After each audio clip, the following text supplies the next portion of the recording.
Продолжува градежната офанзива во Штип и асфалтирањето на улиците кои не се реконструирани откако се направени. Од денес асфалт се става и на улицата Карл Маркс, местото каде се одржува Штипската пастрамалијада.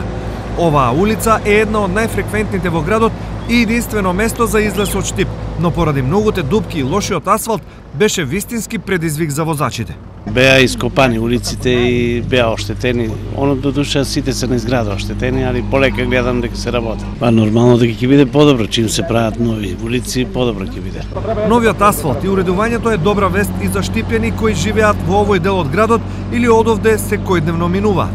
Брај што се прави само треба и тротоарите. Треба и тротоарите ги направат, од ископање кој прави улицата тоа за водоводот, тоа добро, требало е да се направат во копа, ама тие беги дека се поли тоа тротоарите не чинат.